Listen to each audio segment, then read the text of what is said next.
So Sam will throw something together in half an hour that like if we spent a month trying to do it, oh we would god, not get quite as good. yeah, like literally. So when we had our Monday stream and Kirstie's internet failed just before we went live, and she was just like, "Oh, you should just start without me. I'll join in a bit." And I was like, "It's going to take me an hour to realign all these Zoom fucking things into the frame." Whereas like when that happens, whenever Sam's here, she just fix it within like 2 minutes. Hmm. We truthfully cannot function without you, as Monday was evidence of. Thank you very much, everyone in the chat. Give some love to Sam. Hello, GameGrooves are here. Hello, thanks so much for joining. And thanks so much for letting us showcase your fab work here. Really appreciate you. No sound. Oh, good, no, there is. Purely just panicked then. This wouldn't be the first time I started the stream and just like left myself on mute and not realized. Hello, hello, Sophie Lasagna. Hope you're doing well. How are your days going? Anyone lurking in the chat, welcome as well. 116 viewers now. That's lovely. Sorry, that was my fault. Missed the unmute button. Oh, that is fine. Ironic that you missed the unmute button just as I was gushing about how much more competent you are than us. Brilliant. Beautiful. Thanks, GameGrooves, for gifting the tier 1 sub to the community. Oh, that's really lovely. Thanks very much for that. I literally don't remember the last time we had a sub because basically we do most of our donations through PayPal. I don't. Yeah, we've had one payout from Twitch over like the 3 years we've been streaming on Twitch. So let's get that second one ready. And that first one was like 30 quid. So making like 10 quid a year on Twitch. That's 10 quid a year. Mm-hmm. Yeah, rolling in it. I'm sure we've all had worse paying jobs. Right, fully just if it's not obvious, we've not prepared like an intro for this. We are listening to this fantastic album released by Ska Punk International and GameGrooves, which is, as you can see by all the iconography, a Ska tribute to Final Fantasy VII. Kirstie knows a lot more about the context behind this than I do, so I'm going to let her sort of introduce the album before we listen to a few tracks and give our thoughts on them. And if you are interested in getting the album, I've got links to the Bandcamp as well as the fan link with all the streaming links in the chat there. So if you want to give it a proper listen later, add it to your playlists, or buy it on Bandcamp, you can do so there. Kirstie, thanks for finding this out for me. What's this all about?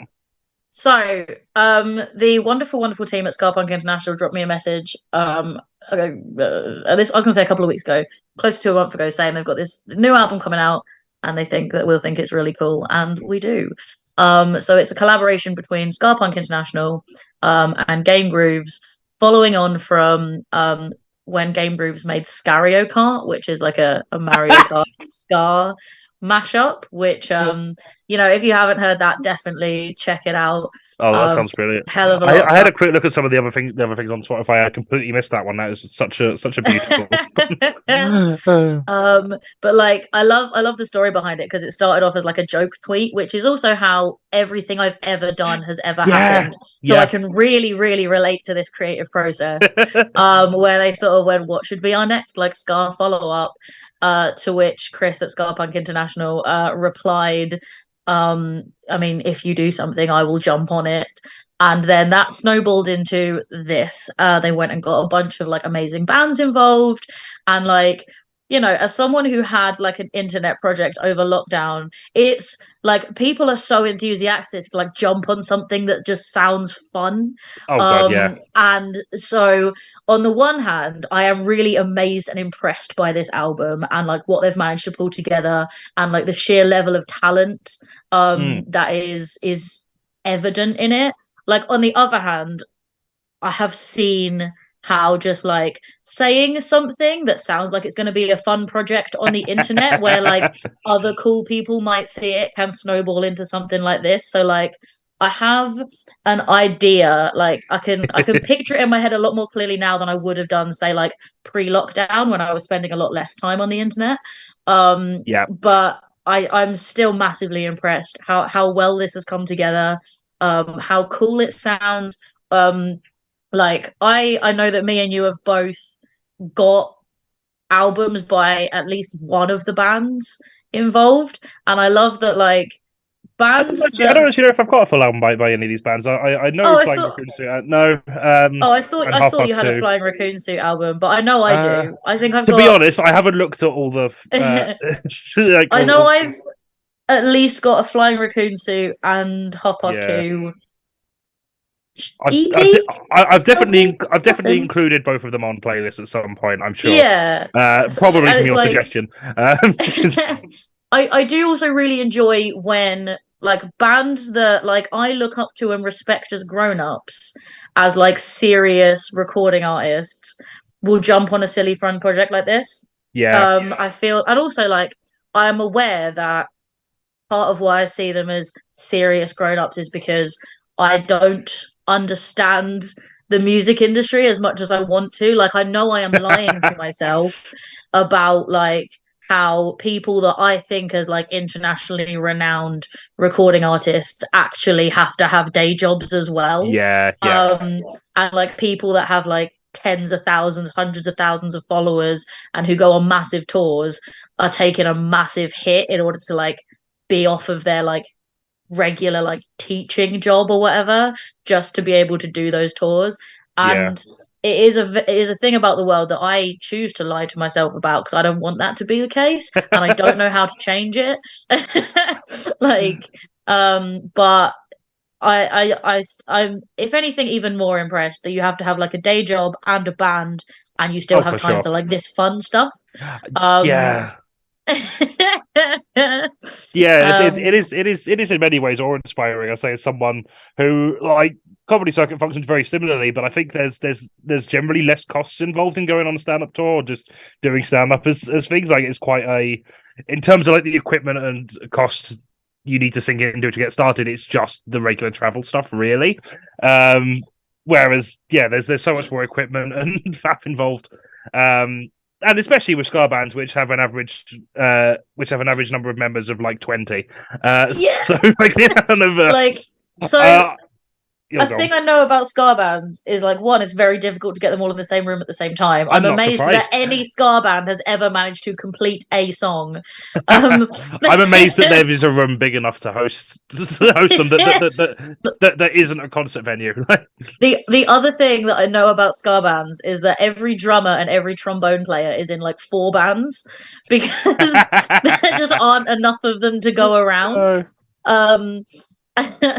And like every time, if I was chatting to a guitarist at a gig recently, I didn't know he was the guitarist. I just knew he was in one of the bands, and he was like, "Oh, my other band is doing this, and my other band is doing that." And I was like, "You're in a lot of bands. Do you play like a weird in-demand instrument?" And he's like, "No, I play guitar." And I'm like, "You have to be really fucking good." I know. Like everyone plays guitar. There are too many guitarists. Every band has like 3. How do you need to be in 3 bands? I was like, he's going to be like, yeah, I just do the spoons really good. Like, although, and I realize I'm going way off topic, but like, what did you expect? At that same gig, I saw someone playing drums and guitar at the same time. It's a band called Collars. They're very fucking cool. It's like, how does that even work? Right. Punk 2-pieces, I am sure, are like the biggest thing in the world right now. We got Arcs, you got Pink Suit, you got First Sewer Frontier, Cats. Sewer Cats, and you got Collars, which has like I think a vocalist who also plays keyboard. And like a guy who plays like drums but with just the foot pedals and then guitar at the same time. That's amazing. Like anyway, Scart. Have you had any like initial thoughts about the album, Jonny? Yeah, I have. I also noticed the GameGrooves has redeemed a hydrate reward, and I have forgot to bring water in. So what I'm going to do is, once we go into the first song, I will get some water and then hydrate because that's something I should be doing. So I fuck's sake, Sam. If it's the Final Fantasy, how can there be 7 of them? You're right. You're right. And it's a good thing that they stopped at 7 because otherwise it would be fucking ridiculous. I feel like Final Fantasy VII is a good choice of number in the series for a ska cover because that is the minimum number of people you need for a ska band. It is. It's also imagine if you tried to have like a ska punk 2-piece. Like, Oh God, that wouldn't just like one fucking person work. playing bass, trombone, and It'd be like, Dick Van Dyke in Mary Poppins, where he's the one-man band with like the harmonica yeah, and the accordion and the drum he's playing with his shoulder. yeah. It'd be like that, and like the cymbals between his knees. Like, Oh God, playing a like trumpet both with his arse while people. doing all of it. Um, yeah, it's the seventh one, and also if you happen to live in Europe or America when it first came out, you would be really confused, especially in America. So we in Europe didn't get any Final Fantasy games until 7, I don't think. That was the first one that was released here, and then there were PS1 ports of the earlier ones, so we did get a few of them out. But America had Final Fantasy, Final Fantasy IV, and Final Fantasy VI, but released as Final Fantasies 1, 2, and 3. So the amount of confusion it must have had to be a JRPG fan in 1997 and just think you just managed to miss 3 games out of nowhere. Before like the internet was even like particularly widespread as well. So fun little trivia fact. There'll be plenty of them because I haven't planned any other content. But the album, the whole reason we're here. Yeah, I really enjoyed it. I listened to it for the first time about 3 hours ago, and the second time about 2 hours ago, and the third time I was waiting a long time for the bus home from work, so I got a good few listens in, and I really like it. We'll go into more kind of in-depth discussion about the individual tracks that we've chosen to highlight in a moment. But as an overall thing, I think they've definitely hit all the kind of big tracks that I was most wanting to listen to, apart from the boss battle music. That is a notable omission. That's I will be I will hold my tongue about, because I don't want to be that entitled dickhead being like, oh, you didn't just pick my favorite songs to play on this album.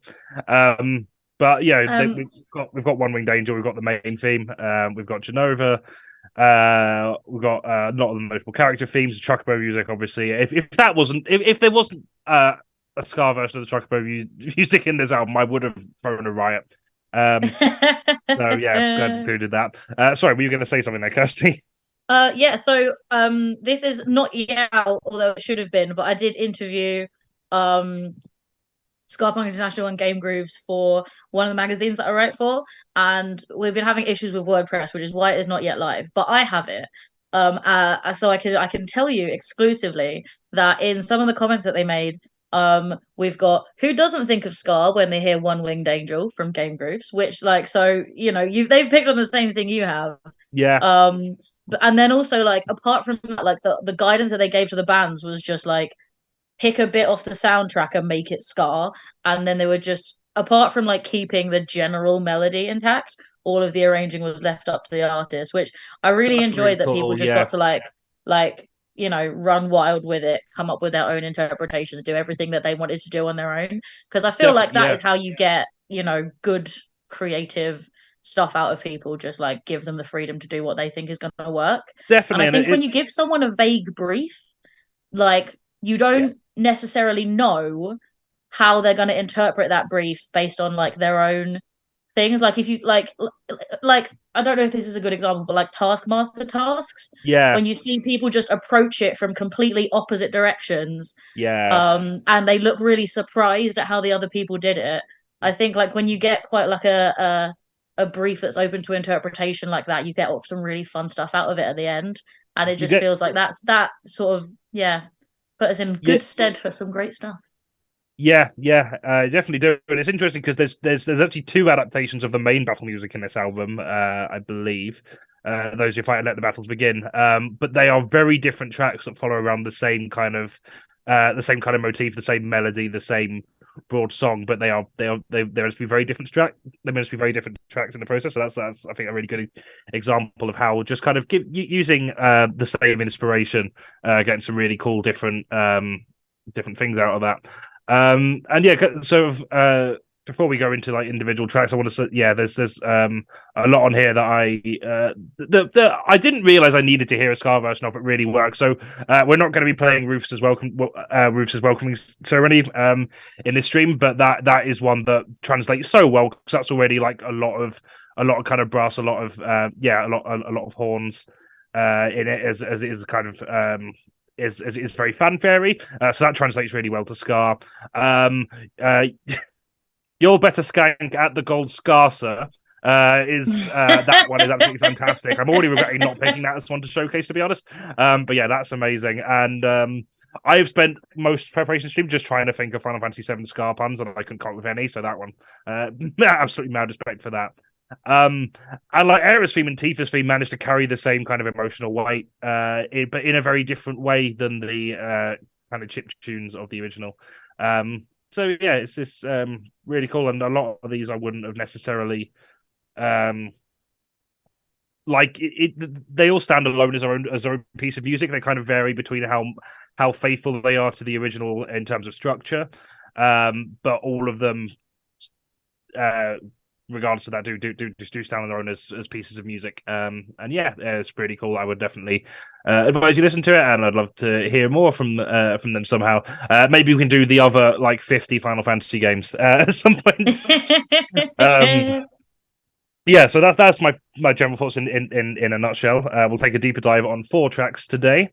That was Ampyluxe, though. The track titles were different, but the tracks are the same. Yeah, I noticed that I had to go between them because I couldn't remember what the boss music was called. The boss music is just called Fight On, I think. But I noticed they were given different titles, and I was like, hang on, these are both the same. But I had to go between them to before I realized. Yeah, that's a lot of fun. Yeah, have you got any initial thoughts to add before we crack on with the first track? I think I'm just really excited. Yeah, I'm really excited too. Just like happy little baby. So do you want to introduce the first one that we're listening to, so that anyone who enjoys it can go out and seek out that particular track? Yes, I will do. Before I do that, Hostel Productions said Final Fantasy is hard to cover to keep a track of with the amount of games they have. It's not that hard to keep track of. There's Final Fantasy, Final Fantasy II, Final Fantasy III, Final Fantasy IV, Final Fantasy IV Interlude, Final Fantasy IV The After Years, Final Fantasy V, Final Fantasy VI, Final Fantasy VII, Final Fantasy VII Crisis Core, Final Fantasy VII Dirge of Cerberus. It's just, did you not learn maths at school? It's easy to brilliant. Yeah, so the first track we've chosen is Those Who Fight from Final Fantasy VII, obviously. That is what the whole track is called. This one is covered by Flying Raccoon Suit, who are a band who I very much enjoy. I'm pretty sure Kirstie introduced me to them, so they're really fun. This is their take on the battle music. This is track 2 on the album. I'm going to put as there's a lot of people in chat, I'll put the links back in if you do want to go seek this out on Bandcamp or streaming. Throughout the stream, if you want to get these links up again, just !limit. That's how you find the links in there. Or you could just Google it; it'll probably come up. There are so many Final Fantasy games. I consider myself a fan, and I've already played like a quarter of them. So that's where we're at. So yeah, this one is Those Who Fight by Flying Raccoon Suit. Let's have that track now, please, Sam.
So that was Those Who Fight from Final Fantasy VII, that video game you might have heard of. Playing Raccoon Suit. Absolutely love it. If you're anything like me when you're playing RPGs, you spend a lot of time grinding, and a testament, I think, to the Final Fantasy VII soundtrack that is the most common. I think, it's the only general battle theme, unless with the exception of certain bosses, and I never get tired of it, and I always love hearing different interpretations of it, and this one just goes fucking hard. It's like until like 2019, I hadn't really listened to a lot of Ska apart from Madness. I know I'm a terrible fake fan. And I remember it was at the Punk Festival in 2019 when I ended up seeing Faintest Idea. And like just within like the first 4 bars, how fucking brutal those mosh pits were. I was like, oh no, Ska is actually really happy. Like I have been more terrified in a Faintest Idea or near a Faintest Idea mosh pit than I have any death metal band I've ever seen. And yeah, this track, it's got the real heavy distorted guitars. I love how they arranged the riffs with the horn sections. It's incredibly well arranged track. I really love what they've done with this. First off, I 100% agree with what you say about Ska mosh pits. The biggest bruise I've ever had in my life was from a Call Me Malcolm mosh pit. Yeah. And it was on my knee, and then there's a bit where Luke tells everyone to get down on one knee, and I'm just like, but I have just smashed in both my knees. But I think I completely agree. This song, like, it absolutely fucks, doesn't it? Like, it's so good. It really does. Yeah. And I love how they balance out the kind of like upbeat, chirpy brass section with just these drums and guitars that just fucking scream. Yeah. It's like a contrast that works so well. Oh, it really does. Yeah. I think is a very Ska Punk thing. Yes. It is. Just executed perfectly. Yeah. And that bit sort of quite like towards the middle of the towards the beginning of the middle section, there's a bit where you just get a whole lot of bass kind of linking it together, and absolutely adored that. I was just a bit walking home with my shit headphones, and I've got my proper headset on, and I don't know if I came or shit myself, but something happened down there. Use that as your promo. That's going on the poster for like the re-release. Yeah. No, what was honest? I feel like the like battle theme vibes are really there. Yeah, like 100%. Even if you're not like in a battle gaming headspace, like that music puts you there.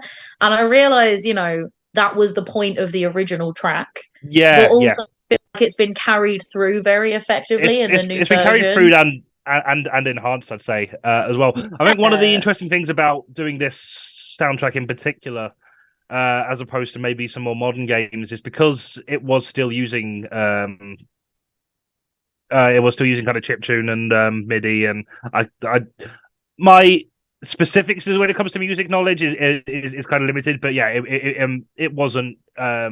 The original project wasn't recorded on real instruments, basically what I'm getting at, and so I think that leaves you kind of a lot of creative freedom when you are adapting it. So like there's a full version of the soundtrack that someone's made that's more kind of proper orchestral instruments, which really enhances it, and I feel like this does the same thing, but in a kind of different direction. And yeah, it really works. The horns really complement this track. It just goes hard as fuck. If I was the kind of person who would work out, I would work out to this music, but I don't, so I won't. But that is a reflection of me, not the music. I feel like this track, it's got the battle theme energy, but it's also got your Ska Punk knees up energy. I can picture, like, if someone had like modded a video game so that the characters could skank, this music should be playing over the top during the fight scenes. They'd be doing all the super cool moves, but with their knees up to their ears. Yeah. That's what I want to see. Yeah. If anyone would like to animate that for me. I was going to Just say for that my the personal enjoyment. Final Fantasy VII modding scene is all there's already so many mods for Final Fantasy VII. When you first told me about this, I was like, oh, is there a way we can mod the soundtrack to get these tracks into it? Because I know some people have done custom soundtracks to Final Fantasy VII and 8 as well. I think that you can mod in fairly easily. But I don't know the first thing about modding, so that's not something I could do. But if anyone in the chat is a modder and wants to and wants to mod out the I feel like official music with the power of the internet, we can put it in front of someone who can make this happen. I feel like someone's going to find that. Yeah, there's a very active community, probably more so than any other Final Fantasy game. So yeah, I think the longer this exists, there is an inevitable point in the future when someone mods it in. Yeah, because and again, do not quote me on this because I am not a modder, but I think it because there are already mods to replace the soundtrack. I think it would just be a case of exporting it in a particular file, and then putting it in, using those methods. But I don't know what that would be. So I think the fact that there is already modded soundtracks for the game means that it probably won't be too tricky if anyone does know anything about that kind of thing. Yeah, and if that happens, I will 100% play it on stream. So we'll do another one for you. Yeah. So yeah, that's fun. That's one of two versions of that particular music. The Saya Sounds one is also very good. I have a slight preference for this one, just because how it hits, but I do really like the intro of the Saya Sounds one. I think that one takes a bit more of a distinct play with the actual structure. So it still uses the same kind of melody inspirations, but it kind of plays back with the order of things. The build-up's really good in that one as well. So they're both good. They both stand on their own, and they're far enough apart in the album that if you're listening to it through, it kind of feels more like a reprise than anything else. Nice. So yeah, that is good. We're not listening to that one today, but that is also a good one. If and when you do listen to the actual album, and you should, because it is very good. Yeah, any more thoughts on that one? Also, I am hydrating finally. To whoever redeemed that. So I do love it when people redeem the hydrate thing, and then just like everyone at home has to sit in a few seconds of silence while we all just have drink. Some water. And Saturday Sunday's redeemed it again, so I'll do that again. It's good, people. Yeah, we need reminding to actually look after ourselves. So redeemed it. Oh Jesus! Right. Hope everyone at home is hydrating as well. Sam, you're on the team. You have to hydrate too. There we are. That was 8 hydrates. Hydrate. We have to do like eight fingers of water, like when you were doing like Ring of Fire as a student. I drunk 8 water. Oh well. So thanks for the gift sub, GameGrooves. For me to actually cut there. So that means you can finally actually watch the streams without adverts ruining it for you, even though you're literally in the streams. Isn't that Don't fun? Get me started again. I've already done that once this week. Yeah. Right, we're gonna move. Gonna skip a couple of tracks. So yeah, we've already skipped the prelude, which is a nice touch. The prelude to Final Fantasy VII is pretty iconic and beloved. This one takes the core of that. It doesn't build up for quite as long as the prelude in the actual game, but that does go on for possibly a bit too long in the original. So I think they made the right call there. And there's also Tifa's theme, which is really good, and Rufus' Welcome Ceremony, which works really well in this context, but we're not showing that now, but you can have a listen to that later. The next track we're going to listen to is Electric to Chocobo. As I was saying at the beginning, the Chocobo music jumps instantly to mind as music that would really benefit from Ska treatment. Interestingly, like the music directors behind the Final Fantasy games, every time... So this is kind of a recurring track in a lot of the games, and they always kind of have a different kind of genre spin on it. I don't think they've done Ska yet. So Electric to Chocobo is obviously a bit more kind of like an electric rock one. There's a kind of jazzier one in Final Fantasy X. So that I guess that's kind of close to Ska in that it's got a lot more horns going in it than other ones. So that's probably the closest approximation. But this is a cover specifically of Electric to Chocobo. which I really enjoyed how this works, and it's by Half Past Two, another absolutely phenomenal band. Love Half Past Two. So and actually, and one of my favorite versions of that track is in the Final Fantasy VII remake, where they did a hip hop version that's just got like a chocobo kind of making noises over it as if it was rapping, but obviously chocobos can't speak, and it's kind of the cutest thing ever, and it low key slaps. I like it. Chocobo gang slap is my new favorite genre of music. So if you ever do this treatment for the Final Fantasy VII remake song specifically, excited to hear ska hip hop chocobo music. Make it happen. Right, this is Electric to Chocobo by Half Past Two. Take away, Seth.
Just want to point out that during the times you can't see us, we are doing the whitest possible dancing in our chairs. So that is what you're missing out on. During that one, behind the scenes. So for those of you watching at home, we can't hear what comes through on the Twitch because it's delayed and it doesn't come through Zoom. So we've been muting ourselves and listening to the track at the same time to just refresh our memories of exactly what we're listening to at the same time as you. And during that one, even though it has no words, I was like humming along and Zoom was like, "Are you speaking? Do you want to unmute yourself?" I was like, "Definitely the fuck not." Like almost as bad as that time Zoom repeatedly asked me during a work meeting if I wanted to unmute myself because I was eating mini cheddars so loudly. So it was no. Oh. But yeah, what'd you think of that one, Jonny? We are the whitest people. We are listening to a star cover of a Final Fantasy soundtrack. Yeah, I don't think anyone needed telling how white we are. No, we absolutely didn't. Yeah, fucking love that one. Yeah, just absolute iconic track originally, and it's that riff is just begging to be covered in the Ska format. So it works so well. I also love there's a kind of like Western bluesy feel to the guitars, which I think is present in the original song as well. But that one really benefits from using it from actual strings. I think. Yeah. And I like sort of in the sort of in the kind of latter half of the song where you get a bit of a where each of the horn sections kind of get a little bit of a moment to do a little bit of a solo alongside the kind of almost bluesy guitar riff. That just really works. It's it's such an easy riff to work with, but that in that way of just, if you give that riff to anyone and ask them to solo over it, you're going to get like a million different takes on it, which I think is really fun. Well, I would happily just listen to musicians freestyling over that for the rest of my life, frankly. This is the only new music you ever want.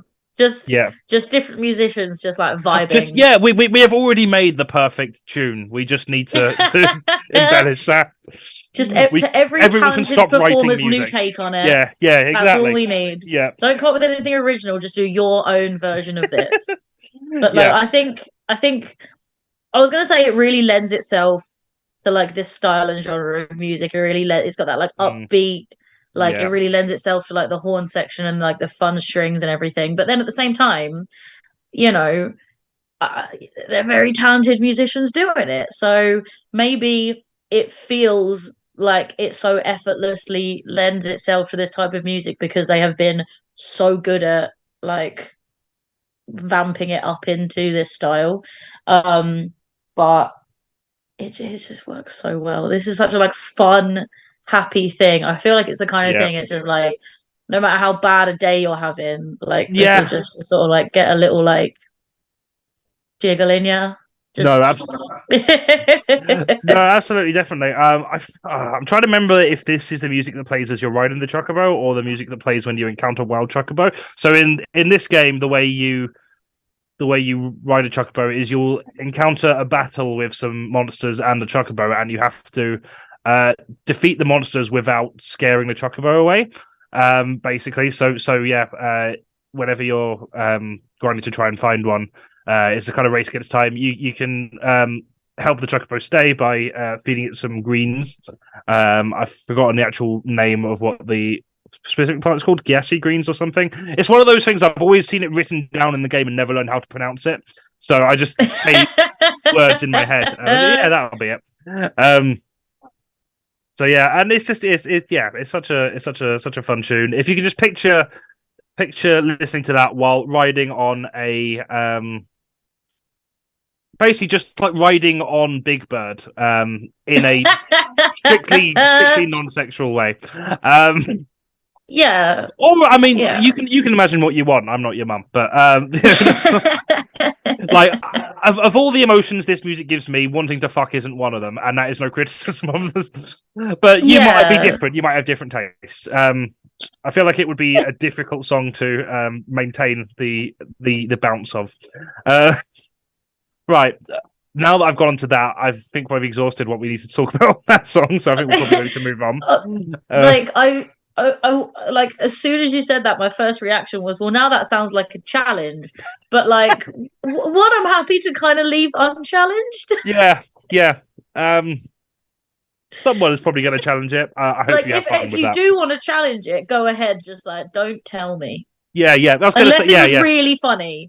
Unless the outcome was hilarious. I've probably fucked to weirder music in the past. Also, yes, GameGrooves pointed out this is also on CD and cassette. You can order that. I very nearly ordered the CD version, but unfortunately live in a stupid country. That means I had to pay a lot of shipping for that, which was like two or three times the cost of the actual album itself. So what we need is enough people to buy this that it gets picked up by a UK distributor. Exactly, this is what we need. Yeah, absolutely. Let's fucking do that.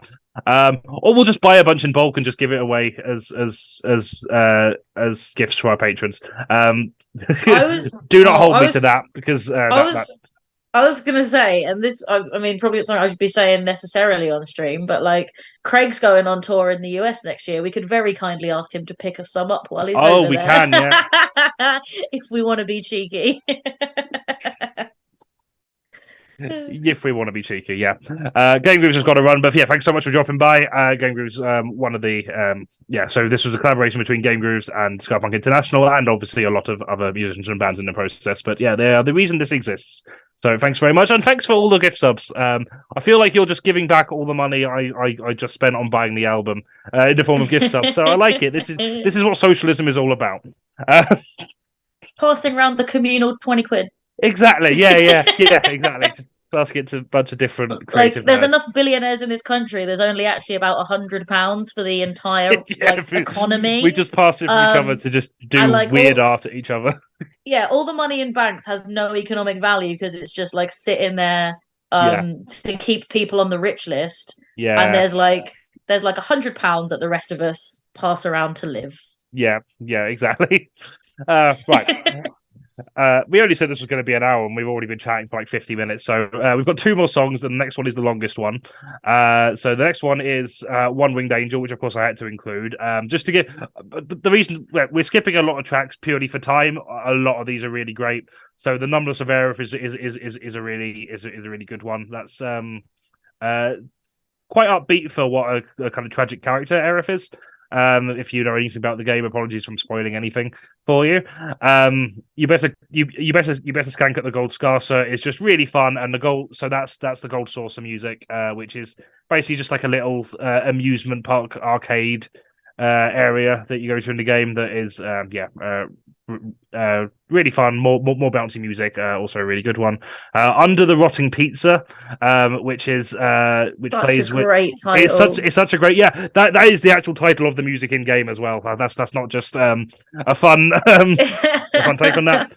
I feel they didn't need to try and improve that. It was already good, and also it was already perfect. Ska adjacent. It is, yeah. In context, it's kind of harrowing because if anyone who's not familiar with Final Fantasy VII, I don't know how much of it you've played actually, Kirstie. But yeah, so contextually, the first part of the game takes part in the Midgar slums, and it's a very on the nose kind of class representation everyone in the slums lives literally underneath the main kind of rich part of the city, which are these kind of like massive plates that literally block out the sun from the lower classes, so all the light they get is artificial. The Rotting Pizza is those plates above the slum, and one of the more heartbreaking parts of the game. Because you are basically eco-terrorists, and the big evil corporation decide to just drop one of the plates onto the city where you're based, and kill a bunch of people in their attempts to stop you. Which, if anything, made the player terrorists more angry. It's weird how that works, isn't it? So yeah, that's what that definitely on the underclass terrorist side. No question. And still also Ska adjacent. It is definitely Ska Punk adjacent for sure. No, 100%. Some of the most angry political music I have ever heard has a really upbeat horn section in it, and I am here for it. Yeah, no, absolutely. It is the best thing to do to get you in the vibe to just overthrow the entire government and monarchy. Then there's another battle music cover. Then Cosmo Canyon. That's that's a really fun, kind of melancholic track. But that one, the horns work really well for that one. That's kind of Red 13's homeland, which is that's really cool. And then the Mako Reactor, which is where you spend the first parts of the game blowing up these reactors that are taking the life force of the planet, essentially milking the resources dry so rich people can make even more money and create unsustainable power. People who did don't... this game come out? 1997. It's in many ways it's quite ahead of its time. Yeah, it is not subtle about its messages. Why didn't the world learn from Final Fantasy? It's just a weird thing. A lot of people are still a lot of people who played the game when they were younger and are now playing the remake and they're making it all political because one of the girl characters actually has more of a personality now, and just like you're aware that this game was always very overtly political. Right? It's not subtle, and it's a shame because the company that produces it are now that big corporation who are absolutely terrible. But you know, They are, aren't they? yeah, I mean, all game publishers are. This is yeah. The developers themselves, I'm sure. I'm sure every individual is a lovely fucking person. But yeah, no, the actual publishing company are absolutely terrible. And then Genova is Genova and One Winged Angel are two other boss battle tracks, and I'm glad that they were included. If that was in place of the regular one, because these are the most important ones. And yeah, One Winged Angel is what plays when you're fighting Sephiroth, the final boss of the game. It is the most iconic track. Most people have probably heard it, even if they've not played the game. And this is the only one that has lyrics, although admittedly they are all in. I don't know if they're in actual Latin or just like a made up language that sounds kind of like it. But it's a lot of fun. So yeah, let's play One Winged Angel now. This one is 6 minutes long, so I'm going to be hydrating a lot in this one. And this is by Lucas. I'm not going to be able to pronounce these names. I have not heard them out loud, but there are a lot of different artists on this one. Let's play this one now. One Winged Angel, please, Sam.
So that was One Winged Angel. The big final boss music of the game.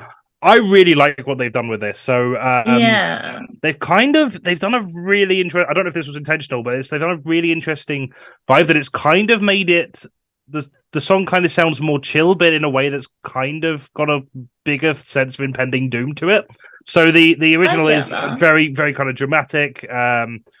It's also like composition wise, it is very faithful to the original in terms of structure and everything like that. It sounds like it might even be slowed down a little bit. I don't know if that's just me. I really like it. I like the huge range of styles and instruments in it. It very much is like an epic piece. It seems to go. It all melts together really well, but you don't necessarily feel like you're listening to the same song at the end of it. It does feel like a journey, which is one of these great about the original composition as well. But I think it's enhanced by the different styles, the different instruments they use in this. It really does take you on, like, it tells a story with it. It does, like, yeah. I think even if you're not familiar with what's going on, you get those, like, that roller coaster of emotions that comes with like a big fantastic climactic moment. I think that's captured really well. And you get that, like, you know, that ramp up, that, you know, big crescendo, the big, like, the gravitas of the situation is all really well contained in it. And it's just so fantastically constructed. It's like that kind of layering of the different instruments and the creating different emotions and the evoking different sensations is just like, that's a thing that I am always impressed by. It, like, in any composition, it's just something that I can just about figure out my way through like a chord progression and feel really good at the end if I don't like fuck it up. The fact that like someone else, like someone can go from a blank page and create all those layers, like know what has to be layered over what to create this final moment is just something I'm consistently impressed by. This one was on point. Yeah, no, the ambience is absolutely spot on. Third Cooper has just said, definitely different tempo, not much, but a bit different. Yeah, that makes sense. And I think because, as someone who's familiar with the original, the fact that it's only slightly off kind of gives me a little bit of extra anxiety when listening to it, which is obviously the point. And like, I mean this in a good way. It's meant to be like an imposing, kind of like, this is my kind of make or break moment track. The kind of like haunting, kind of hymn chanting in it. Oh, that was so good. Yeah, and I think the fact that it's slightly off tempo from what you expect is a really nice touch. And it's had the effect of people who do know the song just feel like my brain is trying to predict what's happening, and it's not happening as soon as I think it's going to. It's like the audio equivalent of like Uncanny Valley a little bit. Yeah, that's exactly what it is. And I think adding to that is the use of a lot more synths in this than I think we've had in any of the other tracks so far. Which does again link it to the original. I think a lot more than some of these other tracks, which isn't necessarily a good or a bad thing. Just the thing I picked up on. And again, the fact that it's so familiar yet different really adds to that feel of unease. I really like what they've done with this. This isn't particularly relevant, but for some reason, like the horn sounds at the beginning always sound Christmassy to me, and I don't know. I don't know why necessarily, but kind of like but a kind of Christmassy that's also kind of dreary and unsettling at the same time. I don't know why. But dreary, unsettling Christmas. Yeah, but kind of. That's just what it put me in mind of. I think that is just me, but that's. I was gonna say I didn't get a Christmassy vibe. No, I feel like if I listen back to it now that you've said that, I might be like, oh, okay, I see a dreary, unsettling, like a Christmas Carol type of Christmas. Yes, rather than a Muppets exactly Christmas Carol type of Christmas. Yeah. No, that's exactly it. I think what it's putting me in mind of specifically is that very first Christmas episode of the revived Doctor Who. with the robot Santas with the horns that turn out to be guns. It has been to that specifically. Uncanny Valley, that's one of the favorite compliments I've ever got on one of my arrangements. Thank you. Oh, yeah, you're very, very welcome. That's exactly what it is. I was trying to put my finger on exactly what it was that was giving me that feeling, and that's exactly it. So I absolutely love that arrangement. That's incredible. So that is One Means Angel. I've not put the links in the chat for a while, so I'm going to put that in again. If you haven't already gone to the Bandcamp to favorite that, put it on your wish list. Buy it now if you want. And also, if you want to just put it on streaming as well, it's on Spotify, it's on Tidal, I believe it's also on YouTube. But yeah, if you click on the fan link, you'll be able to find it everywhere. Apple Music as well, I think. So yeah, you can listen to that most places that you can stream music.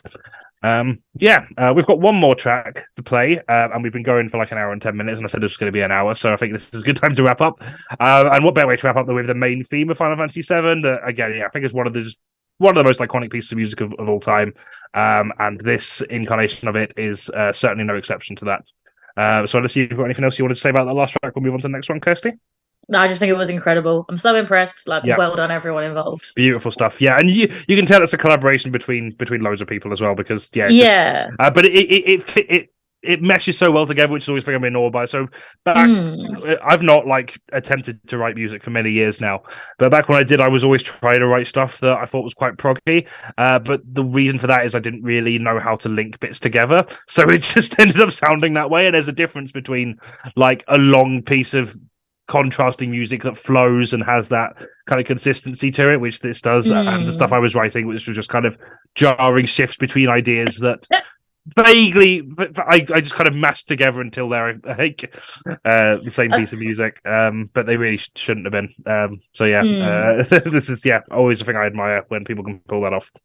And I think when that many people can collaborate and it come out so smoothly. And I feel like this is the thing that can be said of, as we were saying before, any ska band, because they've all got 20 people in. Yeah. You're There's always so at a risk of being in a too many cooks situation where you pitch something and someone thinks they understand it and they haven't quite got the same vision as you, and then you think you're on the same page until you're not, which can be worse than if you're approaching something from completely opposite ends sometimes.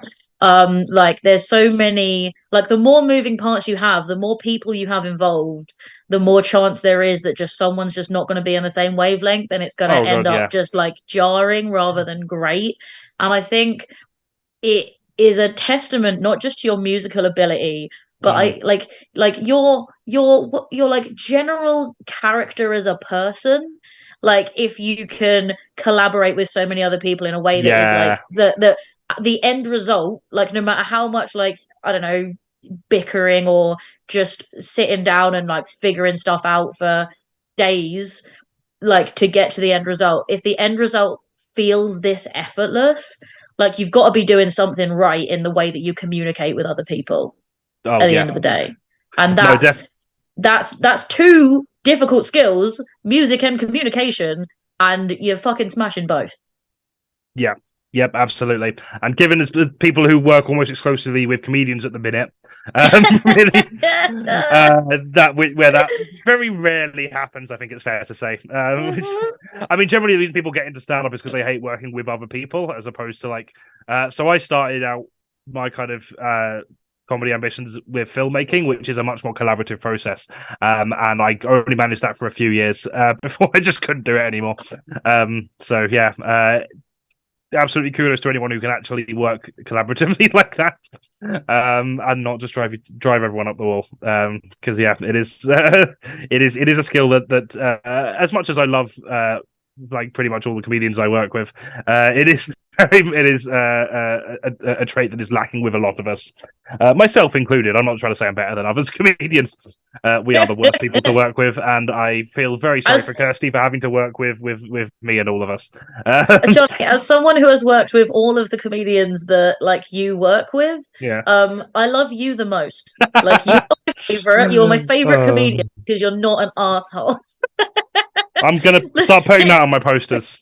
Not an asshole because you're not an asshole. Yeah. You are by far the easiest comedian to work with, and that could be because I do the admin for your show, and you don't want to piss me off. So you're putting in a special effort perhaps, for me. yeah. I've got that extra incentive. No, I do try. I'm glad that I'm not the absolute worst. At least that's. I think I can agree with that. I won't praise myself any more highly than that. Yeah. So the final one is another collaboration between a lot of musicians. A lot of the same ones. I don't know if it's entirely the same ones, but yeah, a lot of the people on it. Yeah, this is the main theme from Final Fantasy VII. Take it away, Sam.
I can feel a sneeze coming, and I think it's gone away. But just What warning you, timing? in case, yeah, I know. It was like as soon as Sam said 10 seconds, I was like, for fuck's sake.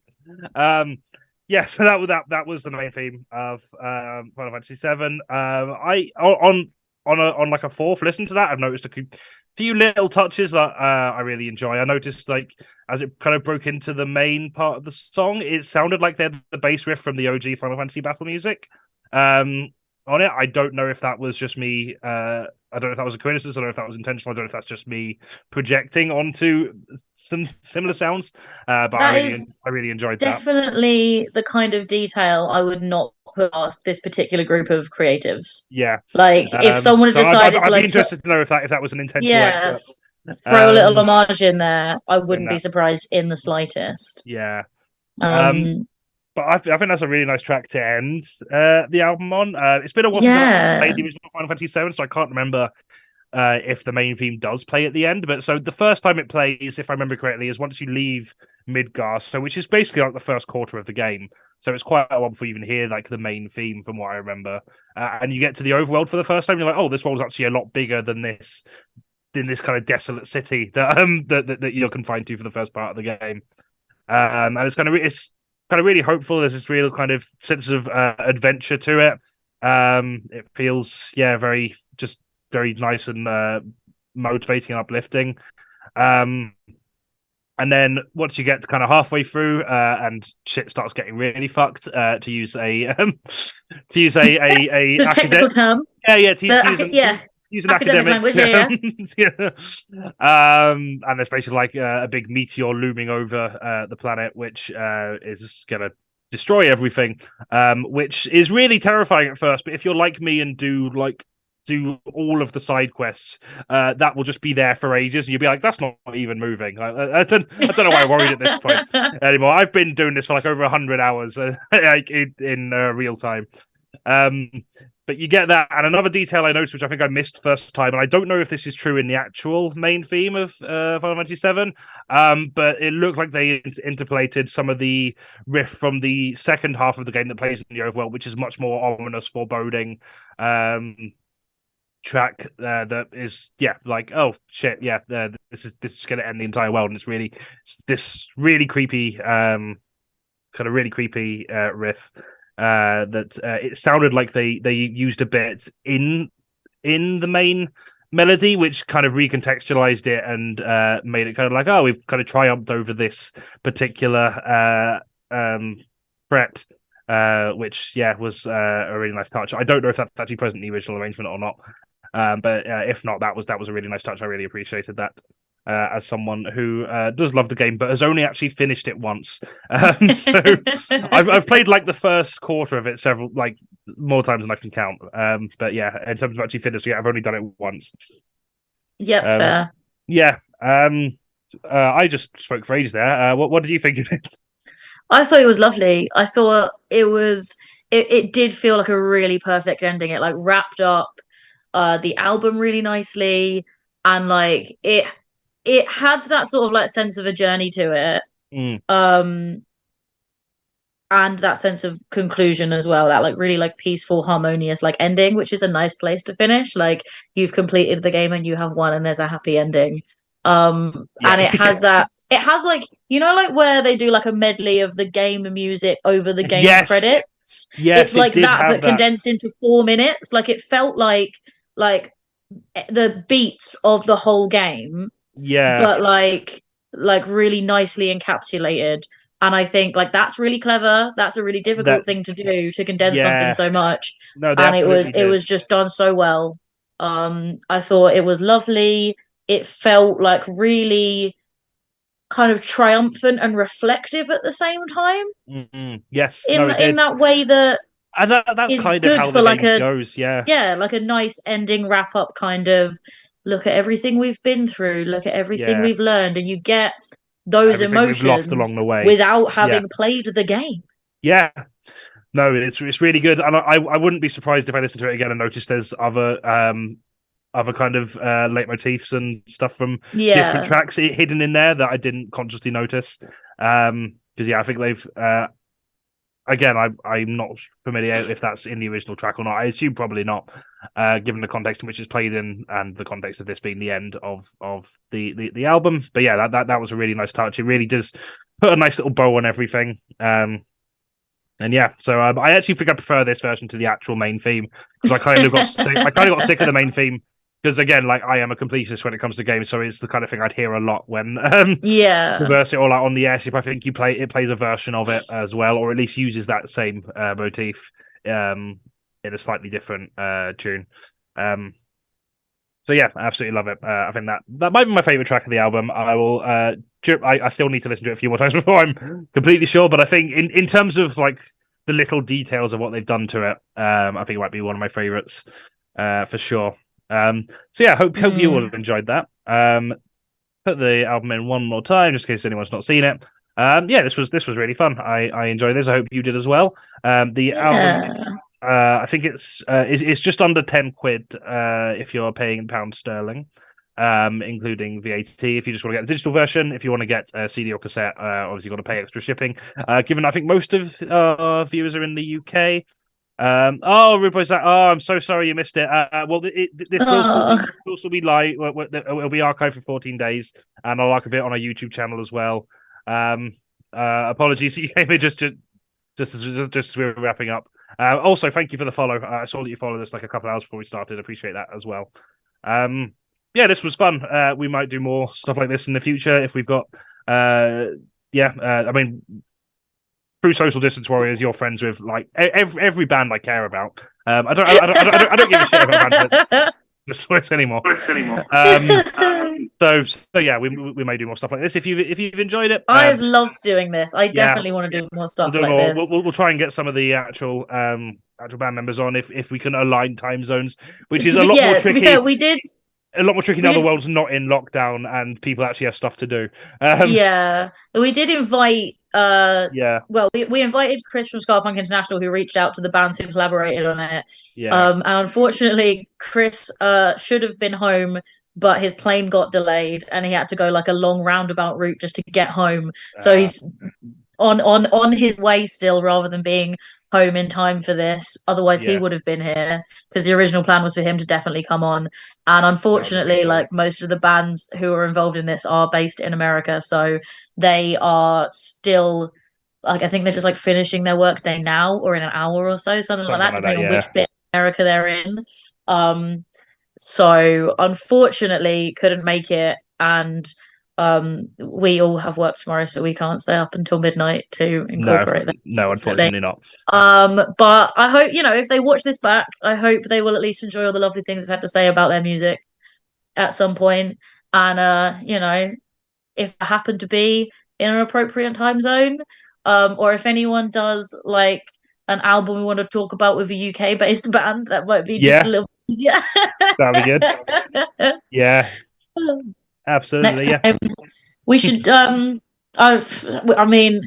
very Blizzard thing of doing some admin on air. Should we see if Craig wants to do? I know his album's been out for like a month and a half, but we could see if we could do. Because I enjoyed this. I liked it. It was fun. Yeah, it was fun. We should definitely invite some more people on. If there's anyone you particularly want to see, obviously like DIY artists, we're not going to be able to get anyone on basically anyone who's on a label that will get us copyright struck, even if we're using it with consent.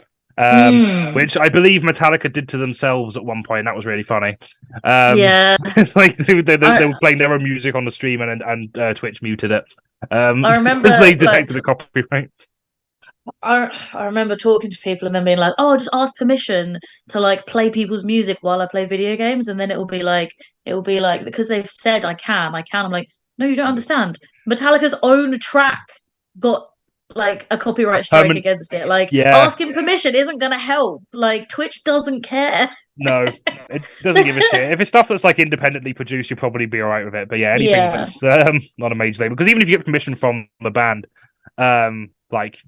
if it's on a label, that'll still get flagged. Like, so we use Desperate Measures by the Human Project as our outro music on YouTube, and sometimes YouTube flags that, sometimes it doesn't. The band do let people use it, so it's not a problem, and we did get their blessing to use it quite a long time ago now, so maybe they've forgotten, to be fair. But we did get permission to use it, but YouTube will still flag that. It's like, I recognize this in my content ID system. The band lets use it. It's fine. We don't monetize it, so we don't have any issues. But it only does that half of the time, and I don't get why, because it's the same.